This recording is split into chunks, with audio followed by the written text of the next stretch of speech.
রাস্তাটার অবস্থা দেখেন। এই যে আপনারা যারা কেওক্রাডাং এসেছিলেন, কেওক্রাডাং উঠতে এই রাস্তাটা এমন ছিল না, হয়তো পাহাড়ি ঢলের কারণে এটা এমনটা হয়েছে।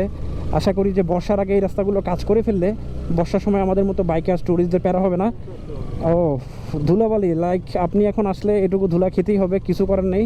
সো আমরা এখন বগা থেকে আমরা কেওক্রাডাং দিকে উঠছি, অলমোস্ট এই আফিলে। সো থ্রোটল দিতে হবে এখন। সুজুকি কেন স্টপ কেন?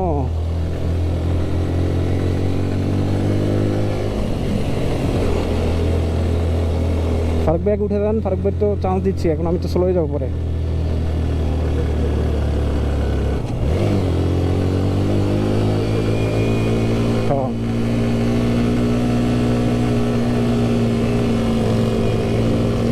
বস হবে নাকি?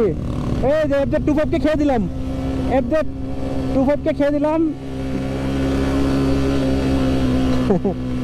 তাই নাকি?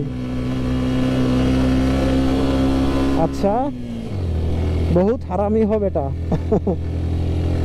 সামনে আমাদের হচ্ছে বগালেকের সব থেকে, বগালেক থেকে কেওক্রাডাংয়ের সব থেকে উঁচু ঢালটা, যেটা নিয়ে আপনারা আমার অনেকগুলো ভিডিও দেখেছিলেন। আর সেই ঢালটাই আমরা এখন পার হচ্ছি। সামনে একটু সামনে এই মোড়টা ঘোরার পরই সো দোপানিছড়ি এখান থেকে 23 কিলোমিটার। সো কেওক্রাডাং অলমোস্ট কাছাকাছি আমরা দার্জিলিং পাড়ার পরই। সো এই ঢালটা নর্মালি আপনারা আমার অনেকগুলো ভিডিও দেখেছিলেন, যেগুলো কি টপ মোস্ট হাইপে ছিল। সো এবারও উঠছি মোটামুটি ভালো থ্রোটল দিয়ে। আশা করি বসে আমার ভালোই প্যারা দিচ্ছে।